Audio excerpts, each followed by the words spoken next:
Depression, अवसाद, ये है क्या? इससे जूझते समय कौन कौन से लक्षण नज़र आते हैं और सबसे ज़रूरी, इसको कंट्रोल और ओवरकम कैसे किया जा सकता है? आइए एक एक करके इसे समझने की कोशिश करते हैं। जिस तरीके से कोई डॉक्टर मरीज़ की कंडीशंस जब सही से समझ पाता है तो उसकी दवाएं कारगर होती हैं, इसी तरह डिप्रेशन की लड़ाई में पहले हमें ये समझना ज़रूरी है कि हम इस स्थिति में कैसे पहुँचे हैं, क्या कारण है इसके। सबसे पहले हम समझते हैं कि डिप्रेशन होता क्या है। डिप्रेशन एक मेंटल कंडीशन है जिसमें लगातार उदासी, निराशा, शून्यता व इन्फीरियरिटी का अनुभव होता है। किसी भी काम में मन नहीं लगता, लोगों से मिलना जुलना अच्छा नहीं लगता, सोशली डिसअपियर हो जाने का मन कहता है, जीवन के प्रति नकारात्मक दृष्टिकोण आने लगता है और मेंटली और फिजिकली दोनों लेवल पर वीक महसूस होता है। जैसे किसी फ्रीली बहती नदी के रास्ते में अवसाद यानी गाद, मिट्टी, कंकड़ पत्थर जमा हो जाने से नदी अपने फ्री फ्लो में नहीं बह पाती। जमाव ज़्यादा हो तो उसका रास्ता भी बदल जाता है। ठीक उसी तरीके से मन में निराशा, उदासी, ग्लानि, दुख, इन्फीरियरिटी सब इकट्ठा होकर मन के फ्री थिंकिंग को, एक्सपीरियंसेस को ब्लॉक कर देते हैं और हम वर्थलेस फील करने लगते हैं। इसको हम दूसरी तरीके से भी समझ सकते हैं। जैसे इकॉनमी में डिप्रेशन का मतलब होता है मंदी, जिसमें करेंसी का दाम गिर जाता है, करेंसी कमज़ोर हो जाती है। ठीक इसी तरीके से डिप्रेशन हमारी नज़रों में हमारा वैल्यूएशन, मूल्य गिरा देती है और वर्थलेस सी फीलिंग आने लगती है। अब हम ये देखेंगे कि क्या संभावित कारण हो सकते हैं डिप्रेशन के। इसको हम पॉइंट वाइज देख सकते हैं। पहला, भावनात्मक कारण। इसमें किसी परिजन की डेथ, तलाक, रिलेशनशिप फेल्योर, मैरिड लाइफ या रिलेशन में अनसेटिस्फैक्शन, किसी भी रीजन से इमोशनल वॉइड या भाव शून्यता हमें डिप्रेशन की ओर ढकेल सकती है। दूसरा, आर्थिक और सामाजिक कारण। ये किसी को डिप्रेशन की अवस्था में डालने वाले इम्पॉर्टेंट रीजन्स में से एक होते हैं। फाइनेंशियल प्रॉब्लम के चलते हमें अपने मन का बहुत कुछ नहीं मिल पाता और आसपास ऐसे लोगों को देखें जो सफल हैं या जो अपने मन मुताबिक लाइफ जी रहे हैं तो खिन्नता आती है। दूसरा, सोशल प्रेशर, जिसके लिए सही ही कहा गया है कि सबसे बड़ा रोग क्या कहेंगे लोग। इसी के चलते हमें लाइफ में बहुत कुछ कंप्रोमाइज़ करना पड़ जाता है।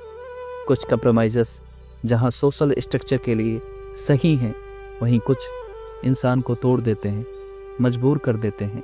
फिर वही होता है कि मन अपने फ्री फ्लो में ना कुछ सोच पाता है, ना महसूस कर पाता है और धीरे धीरे डिप्रेशन की ओर बढ़ने लगता है।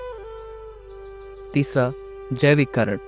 इसमें हार्मोनिकल डिसबैलेंस से डिप्रेशन होने की संभावना रहती है। चौथा, पारिवारिक इतिहास। अगर फैमिली में डिप्रेशन केस हिस्ट्री है तो चांसेस बढ़ सकते हैं आगे भी डिप्रेशन में जाने के। इसी तरह से और भी एनवायरमेंटल, सोशल, फाइनेंशियल, रिलेशंस संबंधी खामियां डिप्रेशन को जन्म दे सकती हैं। अभी तक हम ये देख रहे थे कि ये क्यों होता है। अब समझेंगे कि अगर ये है तो इससे बाहर कैसे निकलें। इसे भी कुछ पॉइंट्स के माध्यम से जानना ज़्यादा कारगर रहेगा। पहला, एक्सरसाइज एंड फिजिकल एक्टिविटी। शारीरिक व्यायाम जैसे दौड़ना, योग या हल्का व्यायाम करने से शरीर में एंड्रोफिन, खुश रखने वाले हार्मोन का स्राव होता है जो मानसिक स्थिति को बेहतर बनाता है। इसलिए मन ना होने पर भी अपने आप को रूटीन लाइट फिजिकल एक्टिविटीज़ में इंगेज करना काफ़ी लाभदायक होता है, क्योंकि स्वस्थ शरीर में ही स्वस्थ मस्तिष्क का निवास होता है। दूसरा, खुद को समय देकर और पर्याप्त आराम से। डिप्रेशन से जूझते समय अपने लिए मी टाइम निकालना काफ़ी ज़रूरी होता है। चाहे उस समय में आप अपनी पसंदीदा मूवीज़ देखें, सीरीज़ देखें या गार्डनिंग करें या कोई भी अपने इंटरेस्ट का काम करें जिससे आपको खुशी मिलती हो। इसके साथ साथ प्रॉपर रेस्ट का ध्यान रखना बहुत ज़रूरी होता है। समय पर नींद लें, क्योंकि नींद आपके डिप्रेशन की लड़ाई में बहुत बड़ा हथियार होती है। तीसरा, सकारात्मक दृष्टिकोण अपनाकर डिप्रेशन के समय या वैसे भी पॉजिटिव थिंकिंग एटीट्यूड हमारे लाइफ में बहुत कुछ बदल सकता है। इसके लिए छोटे छोटे टास्क निर्धारित करें और उसे पूरा करने का प्रयास करें। इससे मन का रिवार्ड सिस्टम एक्टिव होता है और हैप्पी हार्मोन सिक्रेशन हमारे मूड को लाइट और खुश रखते हैं, जिससे अवसाद से हम दूर रह पाते हैं। चौथा, काउंसलर या मनोचिकित्सक से परामर्श।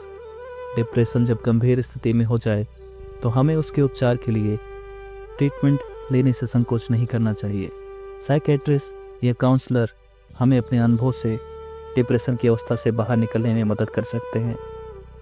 पांचवा, दोस्त फैमिली से बातचीत करना।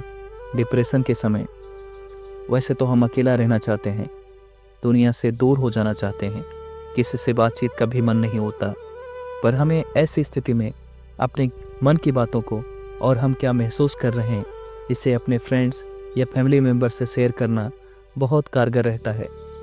हम अपनी मेंटल कॉम्प्लेक्सिटीज़ को सुलझा सकते हैं और अगर हमारी डिप्रेशन की अवस्था गंभीर है तो हम एक्सपर्ट्स को भी अपने इमोशंस, अपनी सोच को बताकर उनसे राय लेकर डिप्रेशन से निकलने में उनकी मदद ले सकते हैं। हम यदि अपनी स्थिति का सही तरीके से आकलन कर लें, समय समय पर अपने अंदर मानसिक व बाहर शारीरिक बदलावों के प्रति अवेयर रहें तो हम अपने जीवन में बहुत सारे पहलुओं पर मजबूत रह सकते हैं। इसलिए ज़रूरी है खुद को जानना और समझना। अंत में यही कहा जा सकता है कि भले ही डिप्रेशन से निकलना एक कठिन अनुभव हो, बड़ा टास्क हो, पर समाज में, दुनिया में आप इससे पीड़ित अकेले इंसान नहीं हैं। बहुत से लोग इससे गुजरते हैं और बाहर भी निकलते हैं। जिस तरीके से डिप्रेशन का डेवलपमेंट एकाएक नहीं होता, उसी तरीके से इससे बाहर निकलना, इसे दूर करना एक धीमी यात्रा होती है। या कुछ समय भले ही ले ले, पर छोटे छोटे प्रयास और लगातार पॉजिटिवली बढ़ते रहने पर हम बेहतर होते जाएंगे। ज़िंदगी अनमोल है, खुलकर जिएं, खुद को वक्त दें, खुद से प्यार करें, अपने लिए लक्ष्य निर्धारित करें और पॉजिटिव माइंडसेट के साथ धीमी गति से ही सही पर बढ़ते रहें।